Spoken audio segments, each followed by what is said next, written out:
Eco में total 3 chapter, जिसमें से 2 चैप्टर का क्वेश्चंस में कवर्ड है, और ऐसे बहुत सारे मॉडल पेपर आपको हम देंगे, और वही सब मॉडल पेपर आप पढ़ के जाएंगे, उसमें से बहुत सारे क्वेश्चंस एग्जाम में आपके रहेंगे।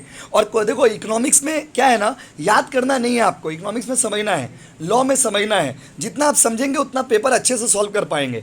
और कभी भी अगर कोचिंग का प्रैक्टिस टेस्ट आप देते हैं, और सपोज मान लीजिए 60 मार्क्स का आपने टेस्ट दिया या 80 मार्क्स का टेस्ट दिया, और 80 में आपका 78 आया, तो भी खराब मार्क्स है। क्योंकि कोचिंग के टेस्ट अगर आप देंगे तो आप ये कोशिश करेंगे कि आपका 80 में 80 आना चाहिए। एमसीक्यू टेस्ट में अगर आप ज़्यादा मार्क्स स्कोर करेंगे तब ना आपको कॉन्फिडेंस आएगा। इसीलिए कोचिंग का टेस्ट हर महीना में 1 तो टेस्ट होगा। ये तो प्रैक्टिस कर रहे हैं हम लोग, साथ साथ करेंगे, आप लोग बताना, इससे बहुत इकोनॉमिक्स का कॉन्सेप्ट क्लियर होगा। चलिए स्टार्ट करें बाबू। चलिए पहला क्वेश्चन है, in order to drop PCC, PCC का फुल फॉर्म होता है प्राइस कंजम्पशन कर्व। बोला अगर दो गुड्स है मान लीजिए, 2 सामान है, उसके केस में अगर हम लोग पीसीसी बनाते हैं, प्राइस कंजम्पशन कर्व बनाते हैं, तो उस केस में क्या होगा? Change the price of only one goods, change only the income of the consumer, both A and B या नन ऑफ दीज। देखिए नहीं, इनकम और प्राइस दोनों एक साथ चेंज होने से तब तो प्राइस कंजम्पशन कर्व होगा ही नहीं। तो प्राइस कंजम्पशन कर्व मतलब प्राइस में चेंज होगा, ऑप्शन होगा ये वाला, change the price of only one goods. तो प्राइस सुनिए, प्राइस में चेंज होने के कारण, बात समझिएगा, प्राइस में चेंज होने के कारण जो डायग्राम बनता है उसको हम लोग पीसीसी के नाम से जानते हैं। किसके नाम से बाबू? पीसीसी। उसका रहिए, which of the following is not the property of indifference curve. बोला इंडिफरेंस कर्व का कौन सा खूबी नहीं है? ये नेगेटिव होता है, कन्वेक्स होता है। इंडिफरेंस कर्व इंटरसेक्ट नहीं करता है। ये हॉरिजॉन्टल स्ट्रेट लाइन है, ये वाला गलत है। हॉरिजॉन्टल स्ट्रेट लाइन जो है वो इंडिफरेंस कर्व नहीं होता है। तो आंसर बोला कौन सा इंडिफरेंस कर्व का प्रॉपर्टी नहीं है, तो आंसर क्या होगा बाबू? डी। प्लीज़ हाईलाइट कर लीजिए, मार्क कर लीजिए, क्योंकि देखो अभी आप में भी नहीं पढ़ते होंगे घर में, बट एग्जाम सामने आएगा तो पढ़ेंगे। तो ये सारा नोट्स हम लोग अभी से रेडी कर रहे हैं, प्लीज़ सारा नोट्स को रेडी रखिएगा। आइए नेक्स्ट आइए ना, बोला consider a situation where the price of wheat goes up steeply all of sudden. बोला मान लीजिए कि गेहूं का दाम अचानक से बढ़ गया। ओ बाबा, गेहूं का दाम अचानक से बढ़ गया। How do you expect the demand of rice to behave? अगर गेहूं का दाम बढ़ जाता है, कहानी की तरह समझिएगा, इसमें थोड़ा टफ क्वेश्चन दिए। अगर गेहूं का दाम बढ़ जाता है तो आप राइस से कैसा एक्सपेक्ट करोगे?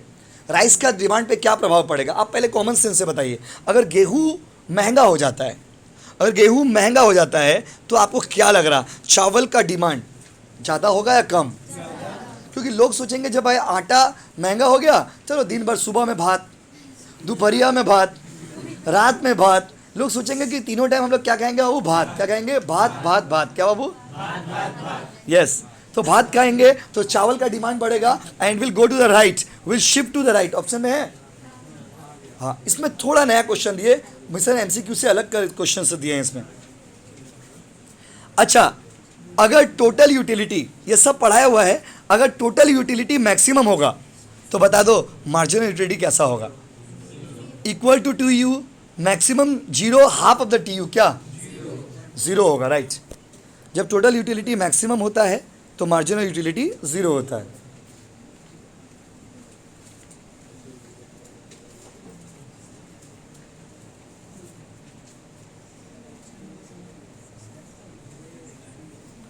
उसका देखिए,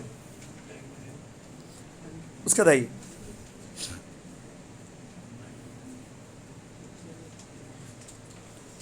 क्वेश्चन नंबर कितना बोलिए? 5। MRS मेजर्स, क्वेश्चन बोला है MRS measures the unit of one commodity that have to be sacrificed in order to get the additional unit of other commodities so that। बोला MRS का मतलब क्या है? तो मार्जिनल रेट ऑफ सब्सटीट्यूशन। बोला marginal rate of substitution क्या करता है? तो बोला मार्जिनल रेट ऑफ सब्सटीट्यूशन जो है, क्वेश्चन में बोला है कि MRS unit one commodity that have to be sacrificed in order to get one additional of the commodities so that। बोला MRS में क्या करते थे हम लोग? तो MRS बताता है कि जब एक सामान को हम लोग ज़्यादा यूज़ करेंगे तो दूसरा सामान क्या होगा? वो कम।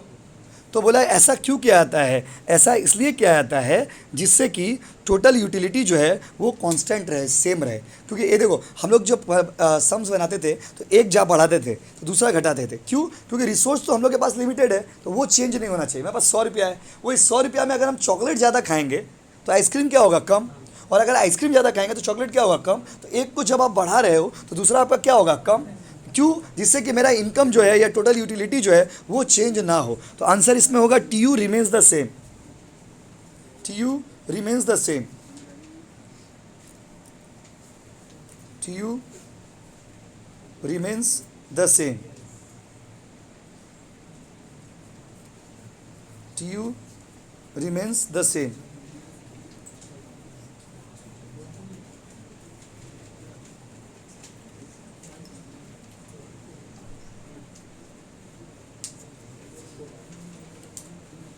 आज कितना कितना तारीख है बाबू, एक मिनट, क्या नोटिस आया,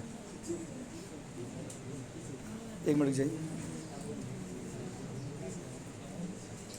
28 तारीख को 9, 10, 11, 12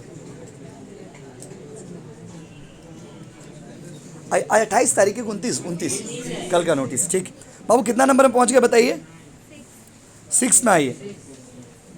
क्वेश्चन नंबर 6 में बोला है कि द रिलेशन बिटवीन गिवन goods and inferior goods is, बोला गिवन गुड्स और इंफीरियर गुड्स दोनों का रिलेशन कैसा होता है।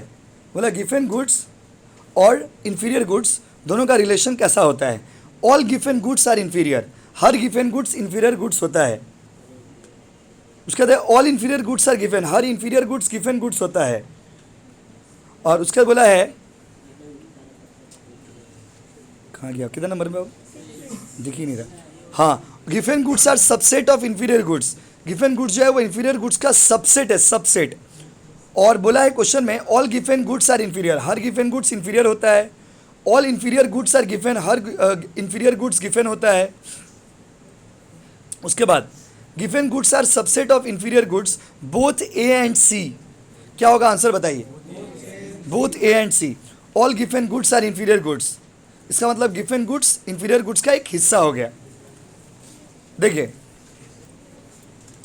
If the price of the commodity alone increases, अगर कोई सामान का दाम बढ़ जाता है तो कंज्यूमर सरप्लस पे क्या इफेक्ट होगा। अगर कोई सामान महंगा होता है तो कंज्यूमर का सेविंग्स जो है वो धीरे धीरे कम होने लगेगा, तो consumer surplus will decrease.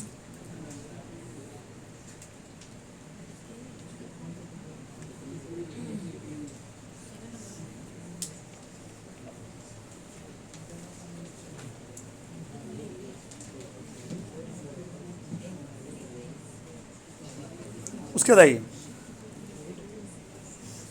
Next में, आइए कितना नंबर बाबू बताइए, 8 नंबर में आइए। If the metro fair in Kolkata, please ध्यान से सुनिएगा, ये सारे इंपॉर्टेंट क्वेश्चन है, थोड़ा टफ भी है इस पेपर में। अगर मेट्रो फेयर कोलकाता में अचानक से बढ़ जाता है 25% से, तो बस में चढ़ने वाले लोगों का क्या होगा।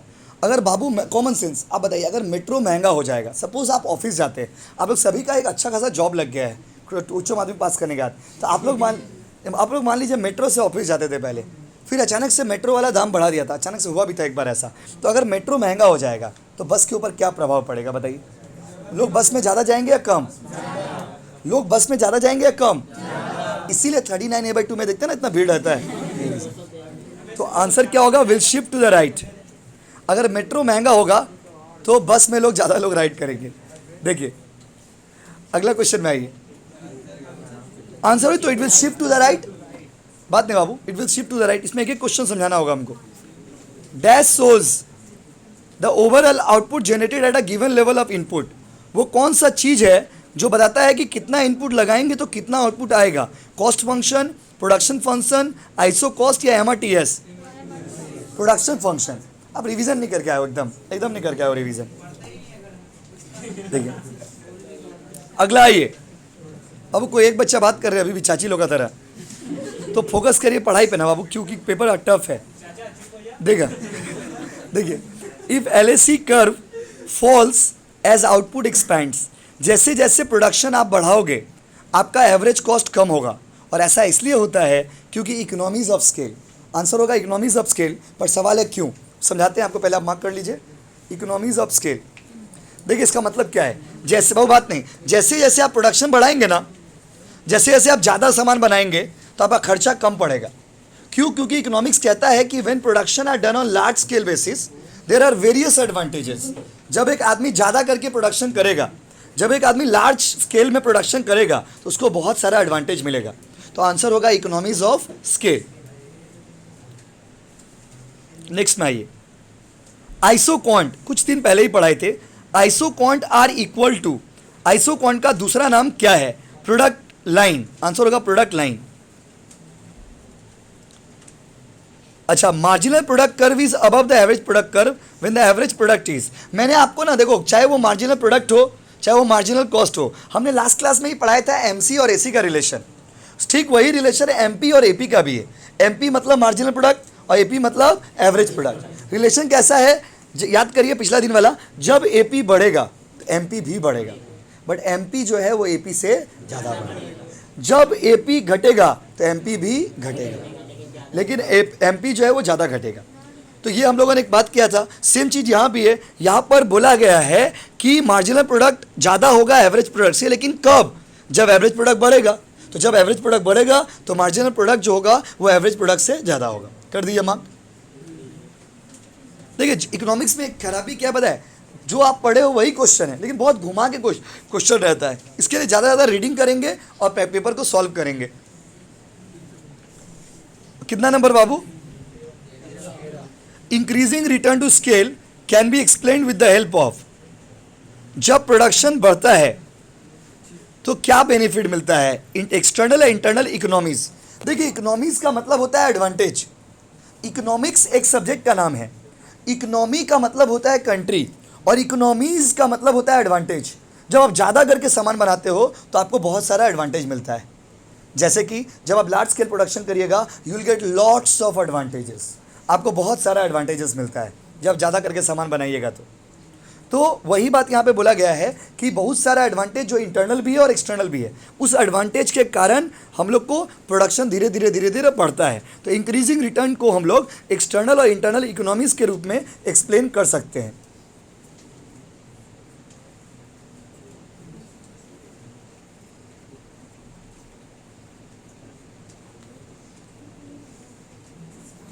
देखिए उसका दाइए क्वेश्चन नंबर 14 ना बाबू की 15। अच्छा, आइसोक्वांट जब किसके ऊपर होगा तो इक्विलिब्रियम पॉइंट होगा, बताइए। Isoquant is dash to an isocost line at the equilibrium point. Isoquant isocost के ऊपर क्या होता है? इक्विलिब्रियम पॉइंट पर कन्वेक्स होता है, कनकेव होता है, टेंजेंट होता है या परपेंडिकुलर होता है? पढ़ाए थे टेंजेंट होता है। टेंजेंट मतलब टच करता है। जब आइसोकॉस्ट आइसोक्वांट को टच करेगा तो वो इक्विलिब्रियम पॉइंट हो जाएगा। देख रहे, जब आंसर बता रहे तो आपको याद आ रहा है, ये तो हम पढ़े थे, लेकिन क्वेश्चन को देखते संग आंसर हिट नहीं कर रहा माइंड में, क्योंकि थोड़ा रिवीजन का दरकार है बाबू। अभी बहुत प्रैक्टिस कराना पड़ेगा इकोनॉमिक्स। और आई क्योंकि आप लोग में बहुत बच्चों का इकोनॉमिक्स था भी नहीं पहले। उसके बाद at the point of inflection, inflection के पॉइंट पर मार्जिनल प्रोडक्ट क्या होता है? मार्जिनल प्रोडक्ट बढ़ता है, घटता है, मैक्सिमम या नेगेटिव? देखिए इन्फ्लेक्शन का पॉइंट मतलब एक ऐसा पॉइंट होता है जहाँ पे कर्वेचर चेंज होता है। कर्वेचर मतलब डायग्राम का शेप चेंज होता है। तो जिस जगह पे डायग्राम का शेप चेंज होता है ना, उसको बोलते हैं पॉइंट ऑफ इन्फ्लेक्शन। कोई भी लाइन हो, अगर उसका डायग्राम जिस जगह पर अपना शेप को चेंज कर रहा है उसको हम लोग क्या बोलते हैं? Point of inflection. तो बोला पॉइंट ऑफ इन्फ्लेक्शन पर क्या होता है? तो पॉइंट ऑफ इन्फ्लेक्शन पर आपका मैक्सिमम पॉइंट होता है, क्योंकि उसके बाद से डायग्राम अपना शेप को चेंज करेगा। अगर वो बढ़ रहा है तो घटने लगेगा, अगर वो घट रहा है तो बढ़ने लगेगा। तो पॉइंट ऑफ इन्फ्लेक्शन एक ऐसा पॉइंट होता है जहां पर डायग्राम अपना शेप को चेंज करता है। शेप को तो पॉइंट ऑफ इन्फ्लेक्शन पे शेप चेंज होता है डायग्राम का। कैसे आपको दिखाते हैं, रुकिए आप समझ जाएंगे। देखिए जैसे हम बोर्ड में बना रहे, बाबू ध्यान दीजिएगा, थोड़ा जगह का अभाव है। तो देखिए जैसे देखिए, तो ये जो पॉइंट हो गया ये हो गया इन्फ्लेक्शन। यहाँ तक बढ़ रहा था, फिर यहाँ से कर्वेचर चेंज हो गया। तो जिस जगह पर डायग्राम का शेप चेंज होता है ना, कोई भी डायग्राम का, उसको इकोनॉमिक्स में बोलते हैं इन्फ्लेक्शन। क्या बोलते हैं बाबू? इन्फ्लेक्शन। तो बोला इन्फ्लेक्शन पॉइंट पर क्या होगा? तो इन्फ्लेक्शन पॉइंट पर मैक्सिमम होगा दोस्तों। 16 में आइए, diminishing marginal return implies, production घटता क्यों है? क्योंकि कॉस्ट घटता है, मार्जिनल कॉस्ट घटता है, कॉस्ट बढ़ता है, खर्चा बढ़ने लगता है ना, तो धीरे धीरे प्रोडक्शन जो है बाबू घटने लगता है। कि जब मेरा फायदा ही नहीं होगा तो हम प्रोडक्शन करके क्या करेंगे? मान लीजिए एक एग्जांपल, हम एक बिजनेसमैन, एक बात है, हम कोचिंग का बुक बेच रहे हैं आप लोगों को। अब मान लीजिए अगर हमको प्रॉफिट नहीं होगा, हम देख रहे कि पेपर का दाम बढ़ गया, हम देख रहे कि जीरोक्स वाला बोल रहा है बाबू ज़्यादा पैसा लगेगा, हम देख रहे कि सारा चीज़ महंगा हो गया, तो हमको तो प्रॉफिट नहीं होगा। जब हमको प्रॉफिट नहीं होगा तो हम ऑटोमेटिक प्रोडक्शन कैपेसिटी धीरे धीरे कम करने लगेंगे। तो बोला यहाँ पर प्रोडक्शन जो है वो डिमिनिशिंग क्यों होता है, क्योंकि मार्जिनल कॉस्ट आपका इंक्रीजिंग होता है। ये पेपर पूरा ही नया पेपर दिए आपको हम इसमें, जहाँ पे सारे नए टाइप के क्वेश्चंस दिए। देखिए, अच्छा, जब आउटपुट 20% बढ़े, ये बताना आप लोग, जब आउटपुट 20% चेंज हो और इनपुट भी 20% चेंज हो,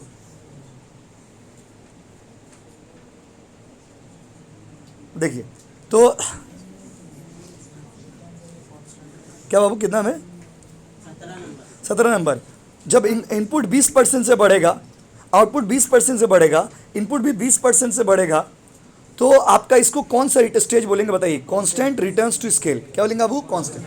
देखिए एक बार प्लीज, जितना इनपुट चेंज होगा अगर आउटपुट उतना चेंज हुआ तो उसको बोलिएगा कांस्टेंट। जितना इनपुट चेंज हुआ आउटपुट अगर ज़्यादा चेंज होगा तो उसको बोलिएगा इंक्रीजिंग, और जितना इनपुट चेंज हुआ आउटपुट अगर उससे कम होगा तो उसको बोलिएगा डिमिनिशिंग। प्लीज़ समझिए, एक एमसीक्यू और जितने भी एमसीक्यू का पेपर सॉल्व करेंगे हम लोग, सारा हम आप लोग के लिए रिकॉर्ड कर दे रहे हैं। तो इससे क्या होगा, बाद में कभी आपको रिवीजन भी करना होगा ना, तो आप उसको पढ़ पाइएगा। और देखिए हम लोग का सेम 1 और सेम 2 हम लोग के पास बोनस पॉइंट है। जितना ज़्यादा स्कोर हम लोग कर सकेंगे सेम 1 2 में कर पाएंगे, क्या कि यहाँ पे एमसीक्यू पेपर हम लोग का है। थोड़ा एफर्ट देना होगा बट हो जाएगा। क्या है कि उसके बाद से जो सेमेस्टर्स हैं उसमें थोड़ा मार्क्स कम देगा लोग, क्योंकि नॉन एमसीक्यू आ जाता है। तो एमसीक्यू में प्लीज़ आप लोग एफर्ट दीजिए। और 3 महीना बाकी है, 3-4 महीना। बाबू कितना नंबर में थे बताइए? 18 में आइए। In the first stage of law of variable proportion. Law of variable proportion हमने उस दिन बताया था आपको। फर्स्ट स्टेज में क्या होता है? टीपी, टोटल प्रोडक्ट, घटता है, बढ़ता है, कांस्टेंट रहता है या कुछ भी नहीं। हमने आपको एग्जांपल भी दिया था, लाइव वाला एग्जांपल दिया था कि जिंदगी में पहले हम लोग आगे बढ़ते हैं, फिर मैक्सिमम पॉइंट पर पहुंचते हैं, फिर गिरने लगते हैं। तो देखिए यहाँ पर क्या है, प्रोडक्शन पहले आपका बढ़ेगा, प्रोडक्शन पहले आपका बढ़ेगा, फिर मैक्सिमम पर जाएगा, फिर घटने लगेगा। देखिए इंसान का जिंदगी का साइकिल और प्रोडक्शन का साइकिल दोनों एक जैसा ही तो है। देखिए क्योंकि हम लोग का लाइफ में भी क्या होता है, पहले हम लोग धीरे धीरे आगे जाते हैं, फिर अपना ज़िंदगी के बेस्ट पॉइंट पर आप पहुंच जाते हो, फिर एक वक्त ऐसा आता है जब आप गिर जाते हो, फिर उठते हो, फिर गिरते हो, फिर उठते हो, फिर गिरते हो। ज़िंदगी भी तो ऐसा ही है। और इकोनॉमिक्स में प्रोडक्शन का डायग्राम भी तो ऐसा ही है। इकोनॉमिक्स में प्रोडक्शन का कर्व कहता है कि पहले आप प्रोडक्शन बढ़ेगा, क्योंकि कोई भी नया लेबर रहेगा, नया मशीन रहेगा, बहुत हेवी काम होगा, बहुत हेवी काम होगा। एक वक्त ऐसा आएगा जब वो अपना बेस्ट टू बेस्ट देगा, और एक वक्त ऐसा आएगा जब धीरे धीरे उसका प्रोडक्शन कैपेसिटी घटने लगेगा। जब हम ये नया एसी खरीद के लाए हैं, अभी ये एसी नया है तो आप लोग देखते होंगे बहुत अच्छा इसका पावर है, बहुत अच्छा इसमें प्रोडक्शन कैपेसिटी, बहुत ज़बरदस्त ये सर्विस दे रहा है। धीरे धीरे देखिएगा कि ये धीरे धीरे इसका सर्विस ख़राब होने लगेगा। फिर हमको रोज़ मैकेनिक को बुलाना पड़ता है, रोज़ जो ऑपरेटर साहब है उनको बुलाना पड़ता है कि आइए ठीक कर दीजिए, आइए ठीक कर दीजिए। तो क्योंकि माय डियर स्टूडेंट, कोई भी चीज़ आप नया लेते हो ना तो उसमें उसका प्रोडक्शन कैपेसिटी ज़्यादा होता है। धीरे धीरे वो अपना मैक्सिमम पे पहुंचता है और धीरे धीरे उसका प्रोडक्शन घटने लगता है। ये डायग्राम हम लोग को फिर वही चीज़ सिखाता है। क्या सिखाता है? कि ज़िंदगी में कोई भी चीज़ परमानेंट नहीं है। आपका प्रोडक्शन अगर बढ़ रहा है तो कभी ना कभी एक वक्त ऐसा आएगा जब प्रोडक्शन घटेगा। तो इसमें उतना घबराने का कुछ नहीं है। ज़िंदगी को, चाहे आपका बिजनेस, अप्स एंड डाउन्स तो होंगे ही, और उससे हम लोग को लड़ना है और आगे बढ़ते जाना। कभी मान लीजिए जैसे आपका फैमिली है, परिवार है, घर है, समाज है, सबके घर में कभी कभी कोई इश्यूज़ हो गया, कभी मेंटली आप हैरेस्ड हो गए, कभी मेंटली बहुत टेंस्ड है आप, हो ही सकता है 1 दिन 2 दिन 4 दिन बाद कभी ना कभी आपका गुड टाइम जरूर आएगा। ये चीज़ हमेशा आप माइंड में बैठा के रखिएगा, क्योंकि कोई भी चीज़ परमानेंट नहीं। तो उसमें क्या है ना, कोई भी चीज़ को गिव अप कर देने का नहीं है। गिव अप कर देंगे ना तो बाद में आपको रिग्रेट होगा। गिव अप मतलब छोड़ दिया, आप छोड़ दिए, बोले नहीं हो रहा अब हम छोड़ देंगे, हमसे नहीं हो। जैसे मान लीजिए आप पढ़ाई कर रहे हैं, सपोज आपका घर में फिनेंशियल इशूज़ है, आप जॉब भी कर रहे हैं, दोनों काम कर रहे हैं आप। अब आप देख रहे हैं कि हम पढ़ाई कर रहे हैं तो जॉब नहीं हो पा रहा, जॉब करें तो पढ़ाई नहीं, क्योंकि दिक्कत होता है दोनों चीज़ एक का साथ करने में। लेकिन आप गिव अप मत करिए, करते रहिए, दोनों को लेके चलेंगे। करते करते एक वक्त ऐसा आएगा देखिएगा आपका प्रॉब्लम, एक दोनों में से एक प्रॉब्लम ऑटोमेटिक सॉल्व हो जाएगा। क्योंकि लाइफ का साइकिल जो है ना वो ऑटोमेटिसिटी से काम करता है। ऑटोमेटिसिटी का मतलब होता है ऑटोमेटिक होगा, कोई भी चीज़ अचानक से नहीं आता है, धीरे धीरे चेंजेस होंगे। तो यहाँ भी वही चीज़ है, प्रोडक्शन पहले बढ़ेगा, फिर अपना मैक्सिमम, फिर घटेगा, फिर बढ़ेगा, फिर घटेगा, फिर बढ़ेगा, फिर घटेगा। तो इसी को बोलते हैं इंक्रीजिंग स्टेज। पहले प्रोडक्शन स्टार्टिंग में बढ़ता है, फिर वो मैक्सिमम जाता है और फिर धीरे धीरे क्या होता है बाबू, घटने लगता है। तो समझ के इसको पढ़ रहे हैं हम लोग। तो बाबू पहला स्टेज में क्या होगा, पहला स्टेज में प्रोडक्शन क्या होगा बाबू, बढ़ेगा। क्लियर है? क्वेश्चन को समझ के सॉल्व कर रहे हैं। वो कौन सा फंक्शन है जो, ये तो बताना होगा, वो हम क्लास में बार बोले थे, वो कौन सा फंक्शन है जो इनपुट और आउटपुट का रिलेशन शो करता है? Consumption function, investment function, production function, cost function, right. The concept of returns to scale is related with, ये भी पढ़ाए थे। Law of return to scale short run का थ्योरी है या लॉन्ग रन का? लॉन्ग रन का। ये भी इजी था भाई। अब इजी क्वेश्चन नजर आ रहा, स्टार्टिंग में ही थोड़ा नया था। अच्छा, इसमें से कौन सा लैंड का खूबी नहीं है? Land is a free gift of nature. हाँ, कौन सा? देखो क्वेश्चन जब आप पढ़ोगे ना, क्वेश्चन में क्वेश्चन बनाने वाला जो है वो लोग ना आपका माइंड गेम खेलता है। आप सीयू के जो प्रोफेसर लोग हैं वो ब्रिलियंट लोग हैं। उन लोग क्या करते हैं, आपको ना कौन सा है वाला क्वेश्चन नहीं पूछते, कौन सा नहीं है। क्यों? देखिए, कौन सा नहीं है इसका जवाब देने के लिए हमको पता होना चाहिए कि कौन कौन सा होता है। देखिए, जैसे बोला इसमें से कौन सा नहीं है। जमीन का खूबी पढ़ाई थे क्लास में, आप ये नहीं बोल सकते कि आप नया दे दिए हो। ये फ्री गिफ्ट ऑफ नेचर होता है। ये मोबाइल होता है। जमीन मोबाइल होता है क्या? जमीन को मूव कर सकते हैं। और रुको आगे पढ़ेंगे, टिक नहीं मारेंगे बाबा। ये गलती भी होता है। देखिए, बस हो सकता है बोथ ऑप्शन हो। It is limited in quantity. जमीन लिमिटेड है क्या? हाँ। इसका प्रोडक्टिव पावर इनडिस्ट्रक्टिबल, जमीन को बर्बाद नहीं कर सकते। सही बात है। कौन सा गलत है बोलो? बी वाला। इतना देरी बाद आप लोग एक तो आंसर दिए। बी हाईलाइट कर दीजिए। बी देखिए, a production function is defined as relation between, फिर वही बात, प्रोडक्शन फंक्शन क्या है? तो प्रोडक्शन फंक्शन इनपुट और आउटपुट का रिलेशन शो करता है। आंसर होगा पहला वाला। उसके बाद negative marginal product implies. Marginal product negative कब होगा? जब टोटल प्रोडक्ट घटने लगे। Total product curve is falling. Total product घटेगा तो मार्जिनल प्रोडक्ट नेगेटिव हो जाएगा।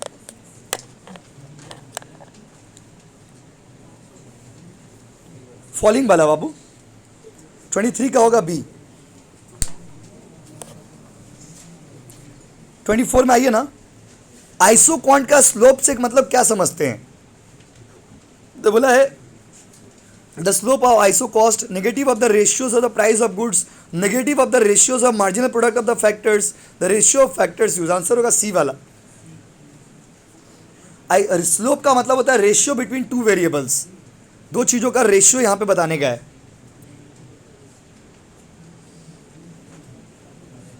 फिर वही वाला 25 में भी वही क्वेश्चन है, तो उसका भी आंसर वही होगा।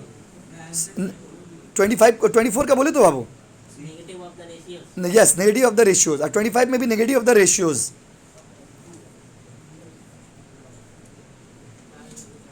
26 में आइए, the rise in total product at an increasing rate implies. जैसे जैसे टोटल प्रोडक्ट बढ़ेगा तो मार्जिनल प्रोडक्ट भी बढ़ेगा और पॉजिटिव होगा। आंसर होगा बी वाला। जैसे जैसे टोटल प्रोडक्ट बढ़ेगा मार्जिनल प्रोडक्ट भी बढ़ेगा। लॉ ऑफ वेरिएबल प्रपोर्शन के हिसाब से, अभी वाला बात तो रोज पढ़े, नाग नागिनी वाला relation. When AP rises, AP बढ़ेगा तो क्या होगा? एमपी भी बढ़ेगा। MP also rises.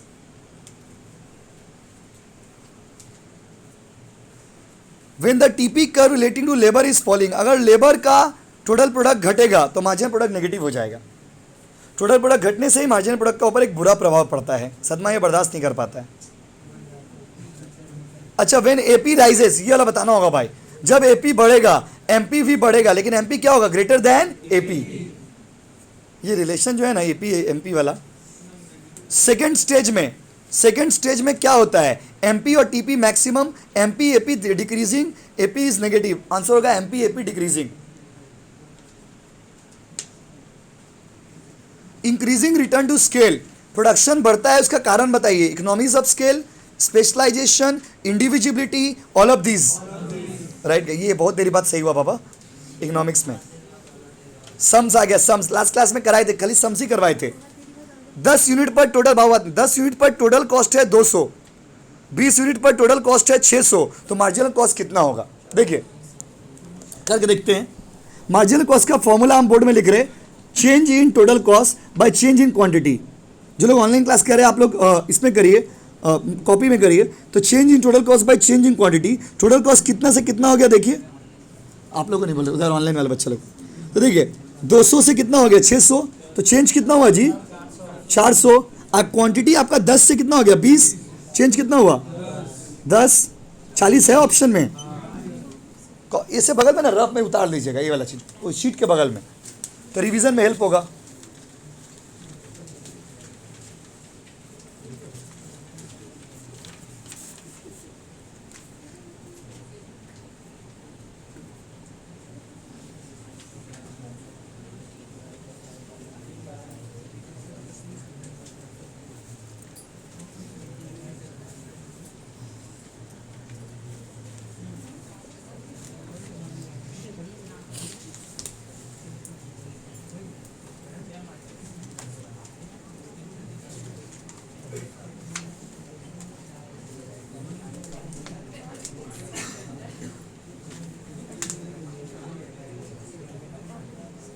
आइए क्वेश्चन नंबर देखिए, क्वेश्चन नंबर 33। आपको याद है लास्ट क्लास आप लोगों को याद होगा खाली सम्स ही किए थे हम लोग, फिर भी देखिए एक तो सम्स इतना बाउंसर सम्स दिया है, बोला है एवरेज फिक्स कॉस्ट, ये वाला समझ गया नहीं, ये इजी था। बोला एवरेज फिक्स कॉस्ट 20 है, क्वांटिटी प्रोड्यूस 10 है, तो 20 यूनिट पर एवरेज फिक्स कॉस्ट कैसा होगा? हम तो बताएंगे, हम बता रहे। देखिए देखिए ना प्लीज, देखिए हम लोगों ने हम आप उस दिन क्या सिखाए थे, पहले देख लीजिए क्या निकालने बोला है। तो क्वेश्चन में निकालने बोला है एवरेज फिक्स कॉस्ट ना, एवरेज फिक्स कॉस्ट 20 यूनिट पर कितना होगा। तो एवरेज फिक्स कॉस्ट का फॉर्मूला होता है total fix cost by Q. Quantity दिया हुआ है 20, लेकिन टोटल फिक्स कॉस्ट हमको पता नहीं है, तो बोला है, देखिए क्वेश्चन कितना कहाँ गया, हाँ बोला है एवरेज फिक्स कॉस्ट 20 है और क्वांटिटी कितना है 10। देखिए एवरेज फिक्स कॉस्ट 20 है, क्वांटिटी है 10, तो बोला अगर 20 क्वांटिटी हो तो एवरेज फिक्स कॉस्ट कितना होगा। तो देखिए यहाँ से टोटल फिक्स कॉस्ट निकाल लेंगे, average fix cost into quantity, average fix cost कितना है 20, 20 इंटू 10 कितना होगा 200, तो 200 बाई 20 करिए, देखिए आंसर कितना होगा 10। देखिए 10 है ऑप्शन में, फिर से बताइए एक बार। देखिए क्वेश्चन में एएफसी निकालने बोला, एएफसी का फॉर्मूला क्या होता है टीएफसी बाई क्यू, तो टीएफसी तो आपको पता नहीं है, तो टीएफसी कैसे निकालेंगे, बोला 20 रुपया है एएफसी और क्वांटिटी है 10, तो 20 इंटू 10 कितना होगा 200, टोटल निकाल दिए, टोटल बाई क्वांटिटी डिवाइड कर दिए तो आंसर आ गया 10। इसको भी उतार लीजिए वहाँ पे रफ में या बैक पेज में, दिख रहा है।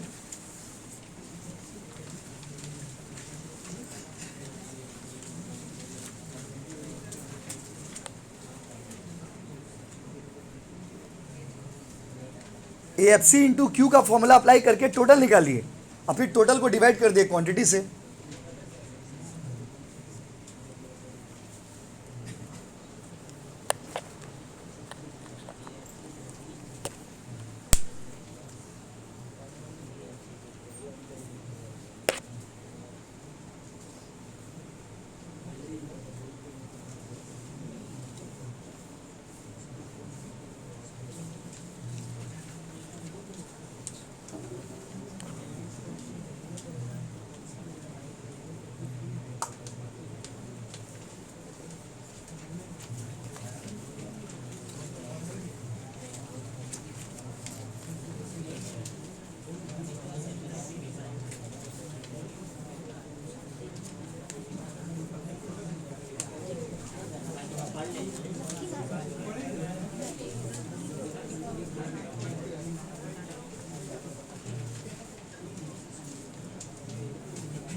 और देखिए आप, और एक इंपॉर्टेंट बात, आप लोग का तो ये है क्या नाम है उसका, कम्युनिकेटिव इंग्लिश है आप लोग में इंग्लिश कौन कौन बच्चे लिया हाथ उठाइए। एक लैंग्वेज है ना इंग्लिश, इंग्लिश हिंदी में बांग्ला में से, ठीक है। देखिए इंग्लिश में ना, इंग्लिश में आपका क्या है ना, इंग्लिश का तो वैसे अलग से कोई क्लास हम लोग कराते नहीं बस, और आपको वो बात नहीं, सुन लीजिए क्वेश्चन बाकी है अभी। इंग्लिश में अलग से कोई आपको पैसा भी देना नहीं, फीस वीस भी नहीं लगेगा, लेकिन इंग्लिश में हम ऑफलाइन क्लास नहीं करेंगे, ऑनलाइन क्लास करेंगे, आपको रिकॉर्डिंग कर करके भेजेंगे, आप वहाँ से देख लीजिएगा। क्योंकि देखिए उसमें तो टाइम इन्वेस्ट करना पड़ेगा, फिर बैच में बुलाएंगे, फिर हमको मेरे पास इतना आप लोग का 2 बैच है, 2 टाइम देना पड़ेगा। एक तो वीडियो बीच बीच में आपको ना, बीच में एक तो फिक्स रूटीन बना देंगे, हर संडे को या सैटरडे को कभी दिन आपको हम रूटीन भेज देंगे, उस दिन आपको हम एक तो करके टॉपिक भेजेंगे, तो वहाँ से ना आपको एक आइडिया आते जाएगा कि इंग्लिश कैसे करना है। ये बस समझे ना, पूरा इंग्लिश का सिलेबस आपको हम एग्जाम आते आते थोड़ा थोड़ा करके कंप्लीट कराते जाएंगे। इससे क्या होगा, आपका एग्जाम में हेल्प होगा। वो ये जो आपको इंग्लिश का क्लास करा रहे, ये कॉम्प्लीमेंट्री क्लास है, इसके लिए कोई आपको पैसा देना नहीं है, और इसके लिए देखिए इसमें आपका हम हेल्प कर रहे हैं, मतलब इसमें कोई फीस आपसे नहीं चार्ज कर रहे हैं हम, तो आपको मेनली सब्जेक्ट 5 ही आपको हम पढ़ा रहे, इंग्लिश आपको हम एज अ हेल्प पढ़ा रहे, बस समझे ना। क्योंकि उसमें क्या होता है ना, क्योंकि बच्चे लोग को ना लास्ट में थोड़ा कन्फ्यूजन आता है, तो थोड़ा थोड़ा करके करेंगे ना तो उतना चाप फील नहीं होगा। तो हम आपको एक तो रूटीन भेज देंगे, उस रूटीन में हमेशा वीडियो भेजेंगे, आप उस वीडियो को कभी भी देख सकते हो। जिनका इंग्लिश है, हिंदी वाला लोग खुद से करिएगा, इंग्लिश में हम हेल्प कर देंगे। हिंदी भी तो, हिंदी या इंग्लिश में से कोई एक सब्जेक्ट नहीं होगा, जो लोग इंग्लिश लिए उनका हेल्प कर देंगे, हिंदी नहीं आता उतना अच्छा से हमको। देखिए अब क्वेश्चन नंबर कितना, 34, वो बात नहीं। अच्छा ये वाला उस दिन भी किए थे, व्हेन द फर्म्स, बोला है when the firms output is 0, अगर फर्म का आउटपुट 0 हुआ, फर्म का आउटपुट 0 हुआ, तो यहां पर एएफसी पॉजिटिव होगा, AVC will be 0, both A and B, both, क्योंकि एएफसी होगा और एवीसी नहीं होगा। कि प्रोडक्शन बंद होने पे भी जो खर्चा हो उसको फिक्स कॉस्ट बोलते हैं। टोटल कॉस्ट में क्या क्या चीज़ होता है? TFC and TVC, AFC and AVC, AVC and MC, TFC and AFC, TFC and TVC. Thank God answer ये सब याद है, लास्ट रिसेंटली पढ़े ना इसलिए। बात में बाबू केएफसी नहीं बोला बाबू, TFC plus TVC, TFC and TVC, KFC तो इसमें है ही नहीं। Average fix cost is the ratio of TFC to the amount of output produced, takes the shape of rectangular hyperbola। ठीक लग रहा भाई। Decreasing at the rate with the output, ये भी ठीक है। All of these right, all are correct। AC का shape कैसा होता है? U। इसको देखिए, लॉन्ग रन में कौन सा कॉस्ट नहीं आता है?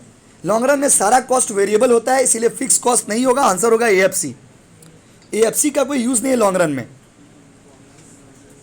Cross elasticity of substitute goods, अगर दो सामान सब्स्टिट्यूट है तो क्रॉस इलास्टिसिटी हाई होगा।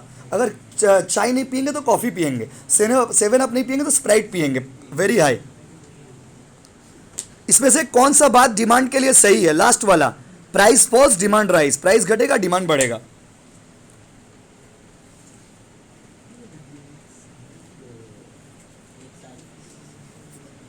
हॉरिजॉन्टल डिमांड कर पैरेलल टू एक्स एक्सिस, अगर horizontal demand, horizontal straight line अगर होता है तो उसका वैल्यू कितना होता है? इलास्टिसिटी में पढ़ाए थे। अगर इलास्टिसिटी हॉरिजॉन्टल स्ट्रेट लाइन होगा तो वैल्यू कितना होगा? इनफाइनाइट, पढ़ाए थे परफेक्टली इलास्टिक डिमांड के केस में। ऊपर में था एएफसी का शेप कैसा होगा? रेक्टेंगुलर हाइपर बोला। देखिए, व्हेन एसी इज राइजिंग, अगर एसी, फाइनली हम लोग का अपना फेवरेट क्वेश्चन है नाक नागने वाला, जब एसी बढ़ेगा एमसी भी बढ़ेगा और MC will be greater than AC, B वाला। इसमें से कौन सा यू शेप नहीं है? यू शेप नहीं है, यू शेप नहीं है। Marginal cost, average fix cost, average variable cost, average cost curve. Answer होगा एवरेज फिक्स कॉस्ट। उसका अभी पढ़ाई तो रेक्टेंगुलर हाइपरबोला होता है। नॉर्मल गुड्स का इनकम इलास्टिसिटी क्या होता है? Positive, positive income elasticity. बहुत सुंदर पेपर था ये, प्लीज़ आप घर में प्रैक्टिस करिएगा, बहुत सारे अच्छे क्वेश्चंस थे। Thank you everybody.